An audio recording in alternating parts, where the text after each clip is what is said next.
ಡಿವರಿವ ಕಟಾಕ್ಷದ ಪರತತ್ವದರ ಪೂವ ಲಾಪದ ವರಪುಣ್ಯಮಯ ಶರೀರದ ನಿರಾಭಾರಿ ಸದ್ಗುರುವಿರದನ್ನ ಮಾನಸದಲ್ಲಿ ಸುಖವಾಮದೇವಾದಿ ಸಕಲ ಮುನೀಶ್ವರ ನಿಕರವನೊಲವಿಂದ ಬಲಗೊಂಡು ಅಕಲಂಕವೆನಿಸುವ ಅದ್ವೈತ ತತ್ವವನಿಲ್ಲಿ ಪ್ರಕಟಿಸುವೆನು ಬೋಧ ಅಗತಿಯಿಂದ. ಜಯ ಮಂಗಲಂ ಜಯ ನಮಃ ಪಾರ್ವತಿ ಪತೆ ಶಿವ ಹರ ಹರ ಸದ್ಗುರುನಾಥ ಮಹಾರಾಜ ಕಿ.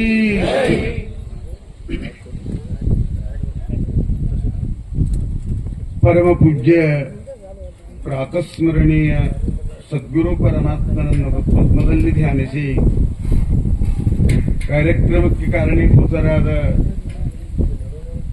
ಲಿಂಗೈಕ್ಯ ಪರಮ ಪೂಜ್ಯ ಶ್ರೀ ಶಂಭುಲಿಂಗ ಮಹಾಸ್ವಾಮೀಜಿಯವರ ಪವಿತ್ರ ಶ್ರೀಚರಣಗಳಲ್ಲಿ ಅನಂತ ದಂಡವತ್ತ ಪ್ರಣಾಮಗಳನ್ನು ಸಮರ್ಪಿಸಿ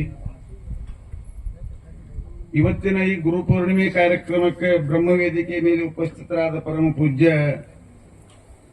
ಕೃಷ್ಣಗೌಡರ ಮೊದಲು ಮಾಡಿಕೊಂಡು ಉಪಸ್ಥಿತ ವೇದಿಕೆ ಮೇಲೆ ಇರತಕ್ಕಂಥ ಸಮಸ್ತ ಪೂಜ್ಯರ ಪಾದಾರವಿಂದಗಳಲ್ಲಿಯೂ ಸಮಸ್ತ ಭಜನಾ ಕಲಾವಿದರಲ್ಲಿಯೂ ಎಲ್ಲ ಶರಣ ಬಳಗಕ್ಕೂ ತಾಯಂದಿರಿಗೂ ಅನೇಕ ನಮಸ್ಕಾರಗಳು.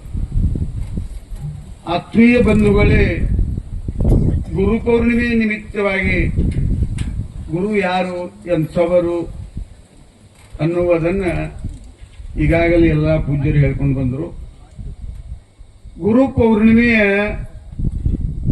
ಗುರು ಅಂದರೆ ಯಾರು, ಯಾರಿಗೆ ಗುರು ಅನ್ನಬೇಕು ಅನ್ನುವುದನ್ನು ಗುರುಗೀತೆಯಲ್ಲಿ ಒಂದು ಮಾತಾಡಿದೆ. ಗು ಶಬ್ದಸ್ತ್ವ ಅಂಧಕಾರ ರು ಶಬ್ದಸ್ತ್ವ ನಿರೋಧಿತ್ವಾತ ಅಂಧಕಾರ ನಿರೋಧಿತ್ವಾತ ಗುರುನಿತ್ಯ ವಿಧೀಯತೆ ಅಂತ ಗುರುಗೀತೆಯಲ್ಲಿ ಒಂದು ಮಾತಾಡಿದೆ. ಗು ಶಬ್ದ ಗುರು, ಗು ಅಂದರೆ ಕತ್ತಲೆ, ರು ಅಂದರೆ ಪ್ರಕಾಶ. ಕತ್ತಲೆ ಅಂದರೆ ಅಜ್ಞಾನ, ಪ್ರಕಾಶ ಅಂದರೆ ಜ್ಞಾನ. ಕತ್ತಲೆ ಅಜ್ಞಾನದ ಅಂಧಕಾರದಲ್ಲಿ ತೊಳಲಾಡುವಂಥ ಜೀವನನ್ನ ಜ್ಞಾನದ ಕಡೆಗೆ ಎಳೆದೊಯ್ಯುವಂಥ ಶಕ್ತಿ ಸಾಮರ್ಥ್ಯ ಯಾರಲ್ಲಿದಲ್ಲ ಅವರಿಗೆ ಗುರು ಅನ್ನಬೇಕು ಅಂತ ನಿಜಗುಣರು ಜ್ಞಾನ ಪ್ರತಿಪಾದನಾ ಸ್ಥಳದ ಪ್ರಥಮ ಪದದಲ್ಲಿ 6 ಪ್ರಕಾರದ ಗುರುಗಳನ್ನು ಹೇಳಿದರು. ಅಷ್ಟೇ ಅಲ್ಲ, ಗುರು ಗೀತೆಯಲ್ಲಿ ಮತ್ತೆ ಪುನಃ ವೇದಕ ಬೋಧಕ ಅಂತ ಮತ್ತೆ 2 ಗುರುಗಳನ್ನು ಹೇಳಿ. ಪರಂತು ಇಲ್ಲಿ ಕಾರಕ ವಿಹಿತ ಗುರುವಿನ ವಿಚಾರವನ್ನು ಹೇಳೋದಲ್ಲ. ನಿಷಿದ್ಧ, ಕಾಮ, ಸೂಚಕ, ವಾಚಕ ಇಲ್ಲ. ಪರಂತು ಯಾರಿಗೆ ನಮಗೆ ಜ್ಞಾನ ಸಿಗ್ತದಲ್ಲ, ಜ್ಞಾನಮ್ಮ ಲಬ್ಧ್ವಾ ಪರಾಮ ಶಾಂತಿ ಮಚಿರೇಣಾದಿ ಗಚ್ಚತಿ ಎಂದು. ಯಾವುದರಿಂದ ಯಾರು ನಾವು ಗುರುವಿನ ವಾಕ್ಯದ ಮೇಲೆ ಉಪದೇಶ ಒಂದು ಶ್ರದ್ಧಾ ನಂಬಿಕೆಯನ್ನು ಇಟ್ಟುಕೊಂಡು ಹೋದೆವಪ್ಪ ಅಂದ್ರೆ ನಮಗ ಈ ಜ್ಞಾನದಿಂದಲೇ ಪರಮ ಶಾಂತಿ ದೊರೆಯುವುದಂತ ಭಗವಂತ ಗೀತೆಯಲ್ಲಿ ಹೇಳ್ಯಾನ. ಶ್ರದ್ಧಾವಾನ್ ಲಭತೆ ಜ್ಞಾನಂ ತತ್ಪರಂ ಸಂಯತೇಂದ್ರಿಯ ಜ್ಞಾನಂ ಲಬ್ಧ್ವಾ ಪರಾಂ ಶಾಂತಿ ಮಚಿರೇಣಾದಿ ಗಚ್ಚತಿ ಎಂದ. ಯಾರೆಯೂ ಇದರಲ್ಲಿ ಶ್ರದ್ಧಾವಂತರದಾರಲ್ಲ, ಜ್ಞಾನದಲ್ಲಿ ನಿಷ್ಠೆಯುಳ್ಳವರದಾರಲ್ಲ, ಯಾರು ಇಂದ್ರಿಯ ನಿಗ್ರಹ ಮಾಡದಾರಲ್ಲ ಅವರಿಗೆ ಮಾತ್ರ ಇದು ಸಾಧ್ಯದ, ಅವರಿಗೇ ಪರಮ ಶಾಂತಿ ದೊರೀತದ ಅಂತ ಹೇಳ.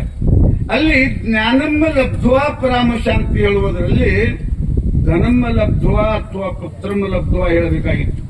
ಯಾಕೆ ಧನದಿಂದಲೂ ಶಾಂತಿ ಇಲ್ಲ, ಪುತ್ರರಿಂದಲೂ ಶಾಂತಿ ಇಲ್ಲ. ಇಲ್ಲಿ ಜ್ಞಾನಮ್ಮ ಲಬ್ಧ್ವಾ ಪರಾಮ ಶಾಂತಿ ಎಂದಾರ.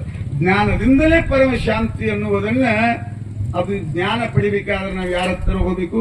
ಸದ್ಗುರುವಿನ ಬಳಿ ಹತ್ತಿರ ಹೋದಾಗ ಆ ಜ್ಞಾನ ನಮಗೆ ದೊರೀತು. ಅದನ್ನ ವಿವೇಕ ಚೂಡಾಮಣಿಯಲ್ಲಿ ಜಗದ್ಗುರು ಶಂಕರ ಭಗವತ್ಪಾದರು ಒಂದು ಮಾತಾಡ್ತಾರೆ. ಶ್ರದ್ಧೆ ಅನ್ನುವ ಮಾತಿ ಏನಪ್ಪಾ ಅಂತಂದ್ರೆ, ಶಾಸ್ತ್ರಸ್ಯ ಗುರುವಾಕ್ಯಸ್ಯ ಸತ್ಯಬುದ್ಭುವ ಧಾರಣಂ. ಶಾಸ್ತ್ರಸ್ಯ ಗುರುವಾಕ್ಯಸ್ಯ ಸತ್ಯಬುದ್ಭುವ ಧಾರಣಂ. ಸಾ ಶ್ರದ್ಧಾ ಕಥಿತ, ಅಲ್ಲಿ ಸಾ ಶ್ರದ್ಧಾ ಕಥಿತ ಸ್ವರ್ಗೀಯ ವಸ್ತೂಪಲಭ್ಯತೆ ಅಂತ ಶಂಕರಾಚಾರ್ಯರು ಒಂದು ಮಾತಾಡ. ಶಾಸ್ತ್ರಸ್ಯ ಗುರುವಾಕ್ಯಸ್ಯ ಅಂದಾಗ ಸತ್ಯ ಮೇವಾದ್ಭುವ ಧಾರಣಂ. ಯಾರು ಶಾಸ್ತ್ರದಲ್ಲಿ ಗುರುವಿನ ವಾಕ್ಯದಲ್ಲಿ ಸತ್ಯವೆಂಬ ಬುದ್ಧಿಯನ್ನು ನಿರ್ಧಾರ ಮಾಡ್ತಾರಲ್ಲ ಅವರಿಗೆ ಬ್ರಹ್ಮಜ್ಞಾನ ಇದರಿಂದ ಲಭಿಸ್ತದೆ. ಯಾವುದರಿಂದ? ಒಂದು ಶ್ರದ್ಧೆಯಿಂದಲೇ. ಅಂತಹ ಶ್ರದ್ಧಾ ಭಗವಂತ 9ನೇ ಅಧ್ಯಾಯದ 3ನೇ ಶ್ಲೋಕದಲ್ಲಿ ಹೇಳ್ತಾನೆ, ಅಶ್ರದ್ಧದಾನ ಪುರುಷ ಧರ್ಮಶ್ಚಾಚ್ಯ ಪರಂತಪ ಅಪ್ರಾಪ್ಯ ನಿವರ್ತಂತೆ ಮೃತ್ಯು ಸಂಸಾರಾತ್ಮನಿ ಅಂತ. ಯಾರಿಗೆ ಇದರಲ್ಲಿ ಶ್ರದ್ಧೆ ಇಲ್ಲಲ್ಲ ಅವ್ರೇನಪ್ಪಾ ಅಂತಂದ್ರ ಶ್ರದ್ಧೆ ಇಟ್ಟುಕೊಂಡ ನಿಷ್ಠೆ ಇಟ್ಕೊಂಡು ಯಾರು ಹೋಗ್ತಾರಲ್ಲ ಅವರಿಗೆ ಪರಮ ಶಾಂತಿ ಅದ. ಅಕಸ್ಮಾತ್ ಯಾರಿಗೆ ಶ್ರದ್ಧೆ ಇರುವುದಿಲ್ಲ ನಿಷ್ಠೆ ಇರುವುದಿಲ್ಲ ಏನಪ್ಪಾ ಅಂದ್ರೆ ಅವರು ಪುನಃ ಪುನಃ ಈ ಮೃತ್ಯು ಸಂಸಾರ ಸಾಗರಕ್ಕೆ ತಿರುಗುತ್ತಾರೆ ಅನ್ನೋ ವಿಚಾರವನ್ನು ಅಲ್ಲಿ ಗೀತೆಯಲ್ಲಿ. ಇನ್ನು ಗುರು ಅನ್ನೋ ಶಬ್ದಕ್ಕ ಯೋ ಧರ್ಮಾನ್ನ ಗೃಣಾತಿ ಉಪದೇಶತಿ ಸ ಗುರು ಅಂದ್ರು. ಯಾವಾತನು ತಾನು ಸರಿಯಾಗಿ ಧರ್ಮತತ್ವಗಳನ್ನು ತಿಳಿದುಕೊಂಡು ಅದರಂತೆ ಆಚರಣೆಯಲ್ಲಿದ್ದುಕೊಂಡು ಇನ್ನೊಬ್ಬರಿಗೆ ಉಪದೇಶ ಮಾಡ್ತಾನಲ್ಲ ಅವನಿಗೆ ಮಾತ್ರ ಗುರು ಅನ್ನಬೇಕು. ಮತ್ ತಾನೇ ತಿಳಿದಿರಂಗಿಲ್ಲ ಇನ್ನೊಬ್ಬರಿಗೆ ಉಪದೇಶ ಮಾಡ್ತಾನಂದ್ರೆ ತನಗೂ ಜ್ಞಾನ ಇಲ್ಲ, ಇನ್ನೊಬ್ಬರಿಗೆ ಜ್ಞಾನ ಇಲ್ಲ.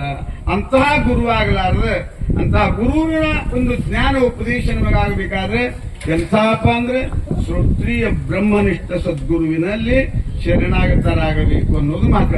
ಅಲ್ಲಿ ಹೋಗಿ ಏನ್ ಮಾಡ್ಬೇಕು? ತದ್ವಿದ್ಧಿ ಪ್ರಣಿಪಾತೇನ ಪರಿಪ್ರಶ್ನೇನ ಸೇವೆಯ ಉಪದೇಕ್ಷಂತಿ ಜ್ಞಾನಂ ಜ್ಞಾನೇನ ತತ್ವದರ್ಶನ ಅಂತ.